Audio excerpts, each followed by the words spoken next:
Hola, ¿cómo estás? Dios te bendiga, espero que estés bien a pesar de esta cuarentena, a pesar de que seguimos ya hace 120 y pico, no los contemos más, pero hace mucho que estamos encerrados, estamos en casa, estamos en cuarentena, estamos protegiéndonos, y hay que verlo de esa forma también.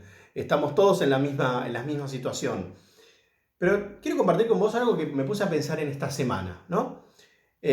Todos nos manejamos por redes sociales. Es más, en este momento vos estás escuchando este mensaje a través de una plataforma.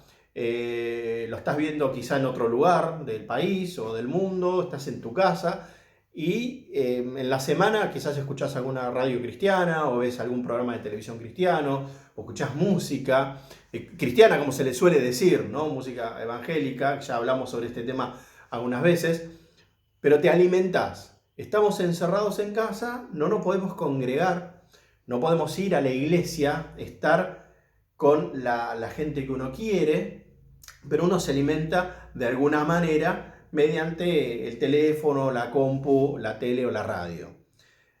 Un detalle al margen, vamos a suponer que te estás sintiendo medio vacío, medio solo, medio angustiado. Hay mucha gente que se está sintiendo así últimamente. Si bien esto no es normal, no podemos decir, bueno, es normal, quédate tranquilo, porque no está dentro de la normalidad, pero sí es algo común que pase. ¿Por qué? Porque los seres humanos somos seres no solamente sociales, sino sociables también. Necesitamos el contacto humano. Necesitamos el charlar, necesitamos el conversar, necesitamos el discutir, que el argentino es un discutidor por naturaleza. Necesitamos estar, ir, visitarnos. No nos damos cuenta de la libertad que tenemos hasta que la perdemos, ¿no? Quizá hace unos meses sabías que estaba la reunión y bueno, te quedabas durmiendo un ratito más, o el culto de jóvenes decías, no, no voy, o la reunión de oración, no, es tarde, pero teníamos la posibilidad de hacerlo, teníamos la posibilidad de ir, pero elegíamos no hacerlo. Ahora con esta cuarentena no tenemos la posibilidad de ir, sino que estamos en casa, nos obligan a estar en casa. Y es como que a uno se empieza a sentir mal, ¿no? Porque la libertad se coarta. Y pensaba en esto en esta semana, justamente en la libertad que se coarta, que se corta. Y te quiero hacer un planteo, una pregunta que yo también me la hice y empecé como a elaborarla. Hasta ahora nos sentimos medio mal, a veces como deprimido, como angustiado, como te decía recién, que no es normal, pero está dentro de los parámetros esperables. Si te estás sintiendo un poquito bajoneado, llorás, incluso hasta se han producido cambios hormonales por esto, ¿no? Porque la falta de sociabilidad, de sociabilización, la falta de salir, de tener deportes, de estar en contacto con el sol incluso, hace que todas esas vitaminas que el cuerpo necesita para mejorar el estado de ánimo no se generen, entonces nos sentimos un poquito aplacados. Cuando uno va a la iglesia tiene contacto con gente, tiene contacto con hermanos en Cristo, uno habla, proyecta, saluda, ¿cómo estás? ¿Cómo andás? Hay nacimientos, que hubo nacimientos en esta semana, hay nacimientos, entonces eso forma parte de lo que es nuestra naturaleza humana, nuestra personalidad también se proyecta en otros y hace que seamos seres sociables. Eso no lo tenemos más, por ahora, por un tiempo. ¿A qué recurrimos? A esto, a las redes sociales, al televisor, a la radio, a la predicación, al WhatsApp, a la plataforma o a la red social que uses, no importa a qué, pero te estás alimentando a través de un teléfono o de una computadora. ¿Qué pasaría?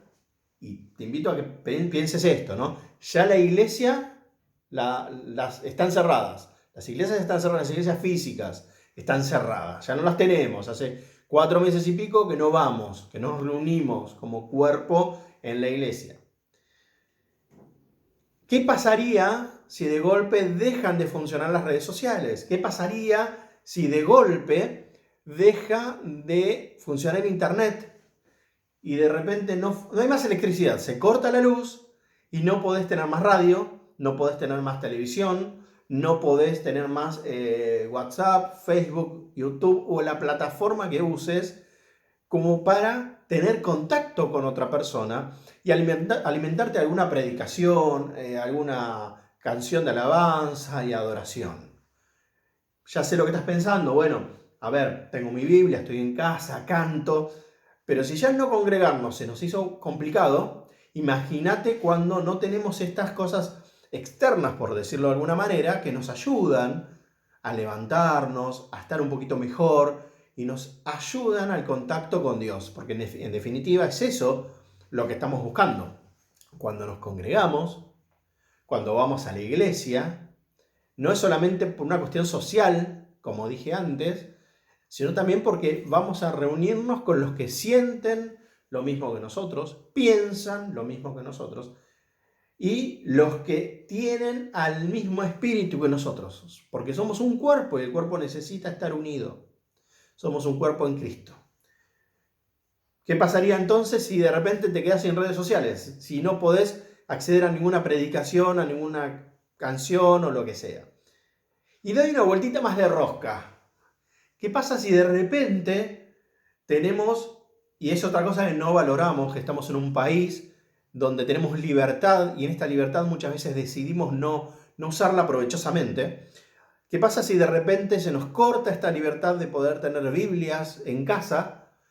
Y esa Biblia que tenés, que puede ser una Biblia vieja, que la estás usando todo el tiempo y ya está con las hojas gastadas, o una Biblia que la tenés hace mucho tiempo y está nuevita, nuevita, nuevita y nunca jamás la agarraste. No importa, todas esas Biblias se las llevan y nos quedamos sin congregarnos, nos quedamos sin poder alimentarnos mediante redes sociales o como dije hace un rato, y de repente tampoco tenemos Biblias ni libros, no tenés absolutamente nada. Te invito a abrir tu Biblia en Daniel capítulo 3. Te voy a contar una historia que es cierta y, a ver, por supuesto, como todas las historias, ¿no? Son completamente ciertas, no es un cuento, pero te invito a que llames a tus hijos, a los nenes, que esta historia les va a gustar. Es una típica historia de escuela dominical, típica historia que se cuenta los domingos en la escuelita dominical, que vos tendrías que leérsela también a tus hijos. Quizás un poquito ruda, cruda, pero es real y, digamos, los chicos ven ya cosas rudas y crudas en la televisión, entonces esto que es real no les va a resultar tan sorprendente. Entonces ahora que ya lo llamaste, en Daniel 3 habla de tres amigos que se llamaban Sadrach, Mesach y Abednego. No son nombres comunes, ya lo sé, pero que tenían algo en común. Estos tres amigos, estos tres muchachos, creían en Dios. No eran cristianos porque Cristo todavía no había nacido. Porque para que Cristo nazca faltaba muchísimo tiempo, muchos años, miles de años. Pero tenían algo en común, que ellos alababan a Dios, adoraban a Dios y oraban a Dios. Ellos tenían los preceptos de Dios en su corazón.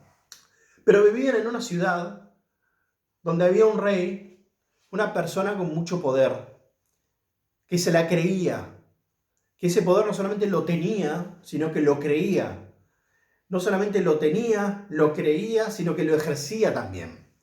Entonces, un día hizo una estatua muy grande, y dio un decreto donde la gente tenía que adorar a esa estatua. Y en esa época no era como ahora, digamos, que tenemos esa libertad que estaba nombrando recién, sino que en esa época, como en algunos lugares quizás del mundo ahora, pero ya hay menos, había que cumplir las normas y las leyes, pero el no cumplimiento de esas normas y esas leyes se pagaban con la vida. Esa norma era que había que adorar esa estatua, había que arrodillarse y rendirse ante esa estatua que había hecho este señor Nabucodonosor. ¿Sabés qué pasó? Que estos tres muchachos, Sadrach, Mesach y Abednego, no lo hicieron. ¿Por qué? Porque ellos tienen sus valores, ellos tienen sus convicciones. Como dijimos hace un rato, ellos amaban a Dios. Ellos, delante de quien se iban a postrar, era pura y exclusivamente delante de Dios, delante de nadie más. Solamente doblaban, hincaban sus rodillas delante de Dios. siempre hay gente que está dispuesta a mandar al frente a otros, si estás en el colegio, en la facultad o en la vida misma, a veces en la familia, pasa que alguien, como se suele decir, es botón o buchonea o poner el nombre que quieras, y le fueron con el cuento, un cuento real, y le dijeron a Nabucodonosor, mirá, vos sos el rey, pero vos sabés que hay 3 muchachos que no se están inclinando ante la estatua que vos hiciste. Entonces, acá Nabucodonosor tuvo que tomar la decisión que sí o sí tenía que tomar. ¿Por qué?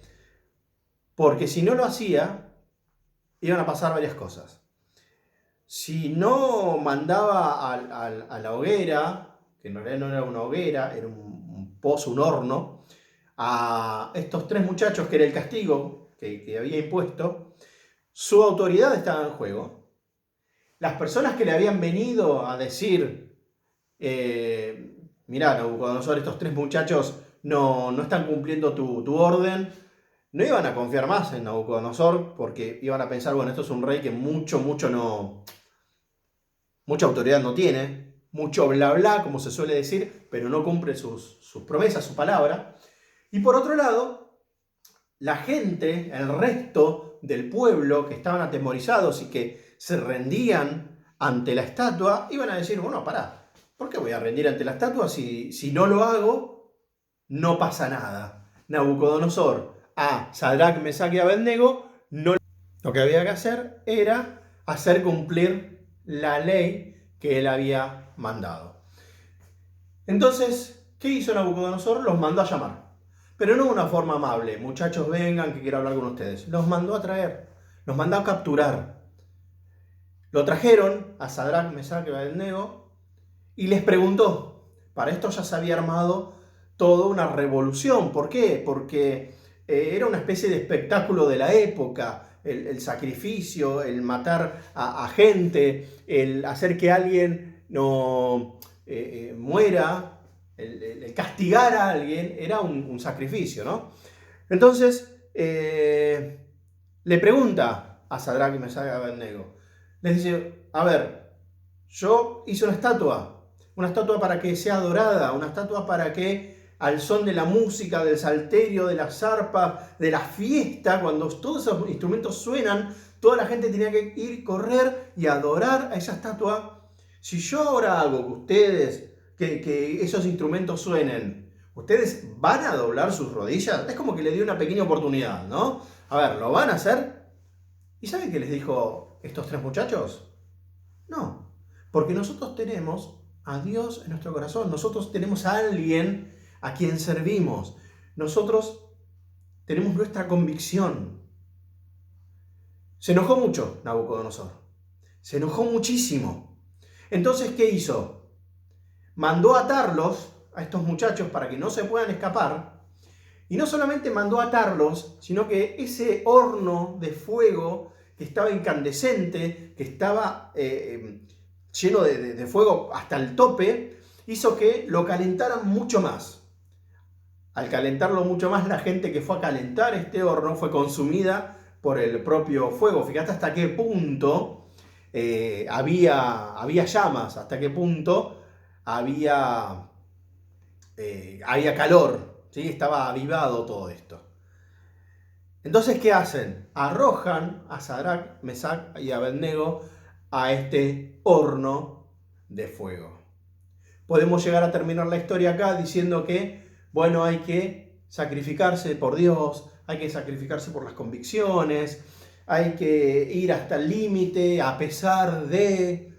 Pero si bien la vida de cristiano es una vida de sacrificios, la vida de cristiano es una vida dura, en algún sentido, pero la vida de cristiano es una vida de convicción. Es una vida donde nuestra vida no depende de nosotros, sino que depende de Dios. Cuando nosotros estamos en comunión con Dios, porque eso era lo que tenían estos 3 muchachos, tenían comunión con Dios. Dios de eso no se olvida. Dios no dijo, uy, se me murieron estos 3 chicos. ¿Qué le vamos a hacer? Los recibo acá en mi reino y ya está. Él siempre tiene un propósito. Cuando arrojan a Sadrach, Mesach y Abednego al horno, Está Nabucodonosor presenciando esto. ¿Por qué? Porque él quería ser testigo no solamente de la muerte de estos rebeldes, sino también para que el pueblo vea que su palabra se cumple, que él es la autoridad y que él hace cumplir hasta las últimas consecuencias sus mandatos y sus leyes. Cuando se asoma Nabucodonosor al horno, cuando mira adentro, pregunta a sus asistentes, perdón, muchachos, ¿cuántos tiramos en el horno? ¿Cuánta gente metieron al horno? Entonces el resto le dice, 3, Sadrac, Mesac y Abednego. Entonces Nabucodonosor, un poco ya asustado, dice, pero yo veo 4. Yo veo 4 personas ahí abajo, no veo 3. Ahora decime si esto no te asusta un poquitito, ¿no?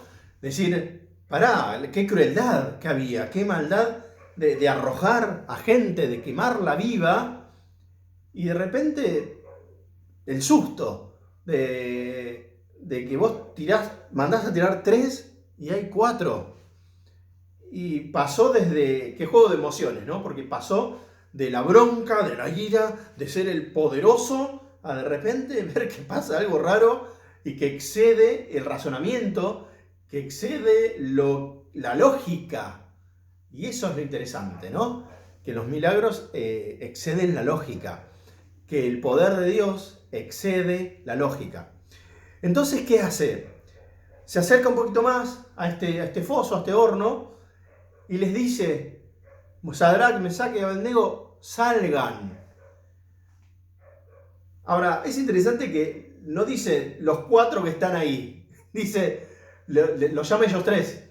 Y salen estos varones, estos tres amigos, y cuando están cerca del rey y de su comitiva, se dan cuenta de que no solamente no estaban quemados, no estaba quemado el pelo, no estaba quemada su ropa, sino que ni siquiera tenían ni marca ni olor a humo.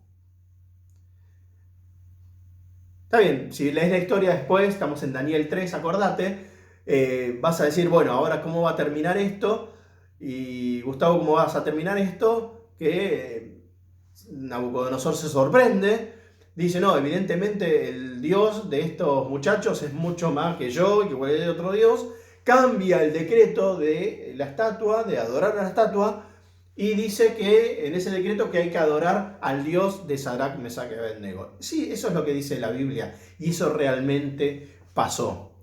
Pero yo quiero ir un poquitito más para atrás. Cuando estos 3 amigos están en el horno, literalmente, ¿viste? Cuando uno dice estoy en el horno, quiero que a partir de hoy te acuerdes de esta frase. Cuando decís estoy en el horno o alguien dice estás en el horno, tenés 2 posibilidades. O morirte quemado o hay algo más. Por lo general, cuando estamos en problemas, cuando estamos en dificultades, cuando hay alguna cosa que nos pone mal, le pedimos a Dios que nos saque ese problema. Le pedimos a Dios que cambie ese problema. Le pedimos a Dios que aleje las circunstancias, ¿sí? Le pedimos, y otros le dicen a Dios, sacame de esta situación. Es interesante que ni Sadrac ni Mesac ni Abednego pidieron salir del horno. ¿Te diste cuenta de eso? No pidieron salir, no dijeron, Señor, sacanos de acá. Queremos salir. Que es algo casi instintivo. Si tenés un problema, y no está mal, pero si tenemos alguna problemática en la vida, le pedimos salir a Dios, ¿sí? Si tenemos alguna circunstancia, ¿por qué no alguna enfermedad o lo que sea? Le decimos, Señor, sácame de acá. Pero es interesante esto, que cuando estos 3 amigos estaban en este horno, alguien vino a estar con ellos. Ellos pasaron por esa circunstancia. No dejaron de estar en esa situación. Estos 3 amigos cumplieron de alguna manera el tiempo que tenían que estar en ese horno. Pero sin embargo, había un ángel con ellos. La reflexión a la que quiero llevarte en esta mañana es esta. ¿Y si en vez de pedirle a Dios que nos saque de la situación, que nos saque de la circunstancia, que nos saque de la enfermedad, le pedimos a Dios que venga y esté con nosotros en ese momento, que nos acompañe en esa situación?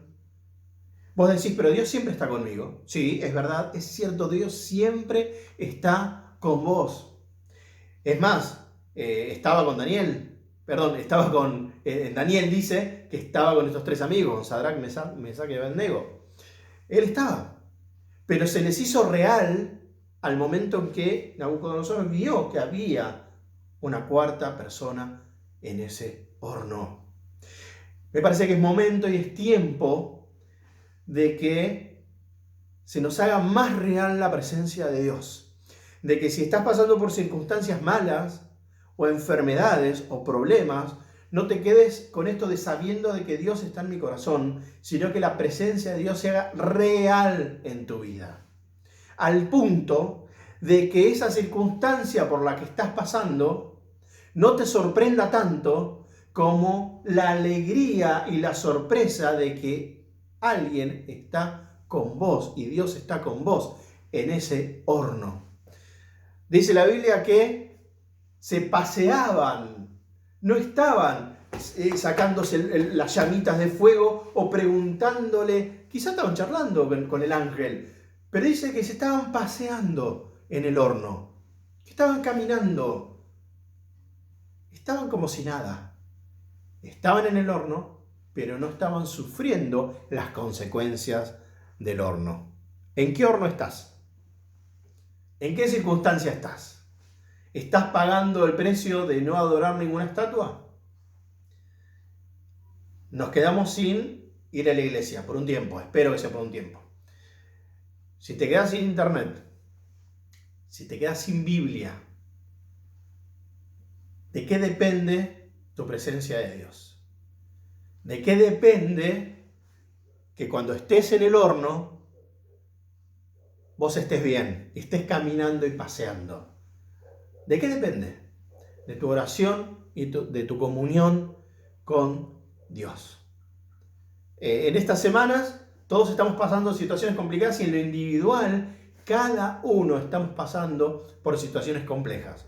No solamente todos como mundo, como planeta, como nación en Argentina, como cristianos, sino también en lo individual, cada uno estamos pasando por situaciones distintas, diferentes y complejas. Entonces, la invitación en esta mañana es esta. No decirle a Dios, sacame de acá, sino decirle a Dios, a ver Dios, ¿y si me venís a hacer compañía para que todo el fuego que hay acá no me afecte? Para que todo el calor que hay acá no me afecte. Si me venís a hacer compañía y tu presencia me hace compañía mientras estoy pasando por esto, porque sabes que nada es eterno excepto la eternidad. Y en algún momento vas a salir de ese horno. En algún momento vamos a salir de ese horno. Pero depende de vos cómo salgas. Si salís chamuscado, quemado, o como si no hubiese pasado absolutamente nada, como estos tres amigos. Estos tres amigos salieron de este horno sin olor, sin mancha, sin quemaduras. Entonces, el horno en el que estás pasando, no importa cuál es, ni cuán fuertes son sus llamas, ni cuán débiles, porque sabemos que a veces cuando haces asado y te salta una chispita, es tremendo, tremendo, parece como que te arruina casi todo el día, ¿no? Te molesta. Molesta mucho, una chispita.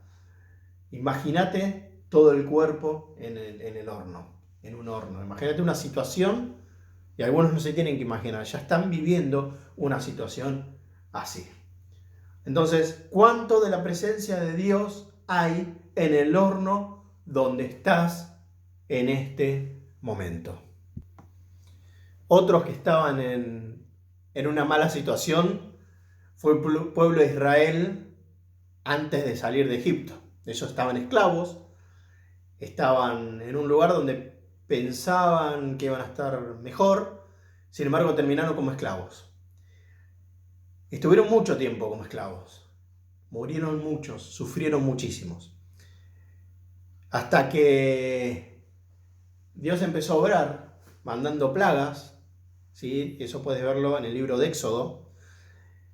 Mandó plagas hasta que el faraón no resistió más, no aguantó más, y los dejó salir, y los dejó ir de la esclavitud a la libertad, de lo malo a lo positivo, de lo negativo a lo bueno. Por supuesto que esta libertad hay que aprovecharla. No aprovecharon mucho el pueblo de Israel la libertad que Dios les había dado. Pero en esa transición, entre que estaban esclavos y salieron, en esa noche, Dios mandó a decir que preparen rápido panes sin levadura.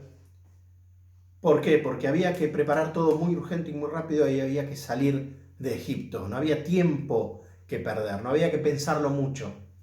Si ellos hacían panes con levadura, hasta que la levadura leude el pan, ese fermento iba a tardar, entonces no, se tenían que dedicar a otras cosas, tenían que hacer cosas urgentes para salir de Egipto.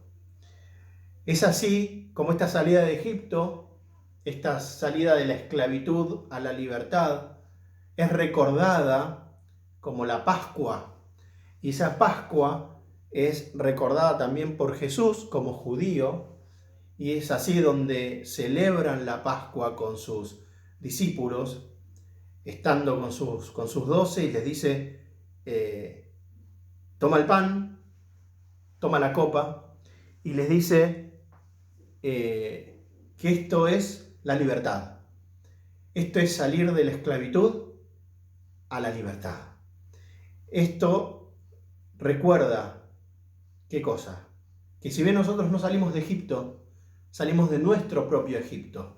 Salimos de la esclavitud. Él nos sacó de la esclavitud. Y dice su palabra que cada vez que tomemos la cena del Señor, lo recordemos a Él como Salvador de nuestra alma, a Él como Salvador de sanador de nuestro cuerpo, porque dice su palabra que por sus llagas fuimos nosotros curados. Y cuando tengamos este pan en la mano, y te invito a tomar el pan, estás recordando el sacrificio que Él hizo por vos. Que si en este momento estás en este horno, Él te está protegiendo y Él está con vos. Pero ¿sabes qué? Quiere que salgas sin olor a humo. Quiere que salgas perfectamente limpio. Y de esa limpieza se trata. Sadrac, Mesac y Abednego salieron sin mancha, sin arruga en su ropa, sin ningún vestigio del problema. Jesús murió en la cruz y nos limpió de todos nuestros pecados. Si crees en Él, dice su palabra que tomad, comed, este es mi cuerpo que por vosotros es partido. Haced esto en memoria de mí, dice su palabra. Entonces, cuando tomes el pan, vas a hacer esto en memoria de Jesús. Y por otro lado, tenés la copa que simboliza su sangre. Es la sangre por la cual Él nos limpia de todo pecado. Es la sangre que Él derrama en la cruz. Antes de que salgan los judíos de Egipto, había que pintar, porque una de las plagas fue esa, había que pintar el dintel de las puertas, porque en esa noche iba a pasar la muerte. ¿Y sabes con qué pintaron el dintel de las puertas? Con sangre. La sangre es vida. La sangre de Jesús te da vida. No solamente nos limpia de todo pecado, sino que nos da vida. Y no solamente vida, sino que vida en abundancia. Entonces yo te invito ahora a que tomes pan, tomes tu copa con jugo o un vaso, porque no es el objeto el que te va a ayudar, no es el tipo de pan el que te va a salvar. no es que sí o sí tenés que tomar vino, sino es la intención que vos le ponés. Y más que la intención también, es el espíritu que le estás poniendo. Dice, juicio come y bebe para sí. El que no hace esto en memoria de él, o sea, lo hace en vano, lo hace sin sentido, se está engañando a sí mismo, pensando que con este rito, con este ritual, con esta costumbre, está mejor. Y es por eso que después hay consecuencias y pasan cosas. Entonces te invito ahora, vamos a orar. Si querés hacerle pausa al video, anda a buscar pan, anda a buscar un poquito de lo que tengas, a tu familia también, oren juntos, oren en familia, pídanse disculpas por esas peleas que hubo en la semana, pedirle disculpas a Dios por algún pecado, alguna falta que hayas cometido, ya sea la consciente o sin darte cuenta, decirle lo que sentís por él, decirle que lo amás, decirle que lo querés, pero más que decirle también escuchá lo que él tiene que decirte a vos. Él está deseoso de escucharte. Y una vez que ya estés en plena comunión con él, ¿sabes qué? Toma pan, partilo, dáselo a cada uno de tu familia y decirle esto, que lo haces en memoria de Jesús, porque crees en Jesús. Dale, ponele pausa, busca y volvemos.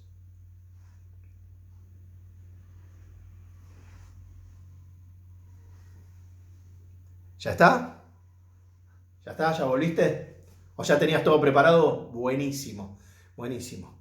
Señor, te damos gracias por tu muerte en la cruz del Calvario. Gracias, Señor, porque en esa cruz llevaste todos mis pecados. Gracias, papá, porque sentiste todo mi dolor. Gracias, Señor, porque vos te llevaste mis frustraciones, te llevaste mi falta de ganas, te llevaste mis pecados, Señor, aquellas cosas que hice, que hago. Señor, te pido perdón por las que voy a hacer porque no soy perfecto. Voy a intentar, Señor, no hacerlo. Voy a intentar, porque tu palabra dice que tenemos que ser santos, como vos sos santo. Pero vos nos santificás, Señor. Te damos gracias porque podemos recordarte con este pan. Podemos, Señor, saber que vos moriste en la cruz del Calvario por nosotros. Y cada vez que comemos este pan, sabemos y recordamos tu muerte en la cruz. Amén. Y generalmente yo digo que ojalá esta sea la última cena del Señor en la tierra. Ojalá. Que la próxima sea en el cielo. Que la próxima sea con Él. Ya tenés tu vaso, tu copa. Y si estás solo o sola, podés hacerlo igual. ¿Por qué? Porque la cena del Señor es comunión. Comunión con otros. Pero por eso te decía al principio, ¿qué pasa si de repente, ya que nos quedamos sin iglesia o sin lugar donde congregarnos? No sin iglesia, tu casa es una iglesia, aunque estés vos solo. ¿Qué pasa si se corta internet? Si no hay más televisión, no hay más radio. ¿Qué pasa si se lleva la Biblia? ¿Con qué te quedas? La esencia de la cena del Señor es la comunión. No solamente comunión con otros, sino comunión con Él y con Dios. ¿Cómo estás en tu comunión con Dios? ¿Está pintado el dintel de tu puerta? ¿Estás lo suficientemente fuerte espiritualmente como para que Dios venga al horno en el que te encontrás? Señor, te damos gracias por tu muerte en la cruz. Gracias, Padre, por tu sangre, porque ahí, clavado en la cruz como hombre, vos sufriste. Te dolieron los clavos, te dolió la humillación, te dolió la lanza clavada en tu costado. Te dolió, Señor, ver a mamá María ahí abajo llorando. Te dolió ver que casi ninguno de tus discípulos estaba en ese momento. Te dolió saber que Judas te traicionó. Te dolió saber de que todos aquellos que habías sanado habían huido y estabas solo. Te dolió físicamente, porque el juicio que te hicieron, Señor, para estar en esa cruz fue falso e ilegítimo. Pero, Señor, sabemos que lo hiciste con alegría. Sabemos, Señor, que lo hiciste por nosotros. Te jugaste, Señor. Gracias, Dios, por haber mandado tu único Hijo a la tierra para morir por nosotros y derramar sangre con la que limpias nuestros pecados. Porque vos nos limpiás los pecados, Señor, y nos dejás relucientes como la túnica de Sadrach, Mesach y Abednego, sin mancha, sin arruga, sin olor. Te damos gracias y en el nombre de Jesús, amén y amén. Dale la copa a tu familia, oren juntos, alaben a Dios juntos, díganle a Dios cuánto le aman. No le pidamos nada, digámosle: Señor, te amamos, Señor, te queremos, Señor, te bendecimos, Señor, sos lo mejor. Vas a ver cómo empezás a sentir la presencia de Dios en ese horno. Empezás a sentir que hay alguien que es Dios en ese horno. Empezás a revitalizarte. Este bajón que produce la cuarentena, esta depresión que produce la cuarentena se empieza a ir. No pidas que Dios te saque del horno. Pedí que Dios baje al horno con vos y te enseñe a sobrevivir y a vivir en las circunstancias malas. Siempre todos tenemos algo para aprender. Esta cuarentena nos enseña mucho. Esta pandemia nos enseña un montón. El aislarse de otros cristianos nos enseña mucho también. Yo saco una enseñanza. ¿De quién dependo? ¿De la iglesia? Tiene muchos beneficios, por supuesto, de la iglesia. Pero ¿cuánto estoy dependiendo de Dios y cuánto estoy dependiendo a veces de otras cosas? Dependemos de Dios. Oremos para estar juntos como hermanos, oremos para que volvamos a reencontrarnos, pero que Dios venga al horno donde estemos. Dios te bendiga, es un gusto estar en contacto con vos y esperemos que el próximo domingo o algún otro domingo estemos juntos en este operativo retorno, como le estamos empezando a llamar. No te olvides de llamar a alguien, de mandar un mensajito, de alentar a algún hermano, de hacerlo. Hacelo, ¿por qué?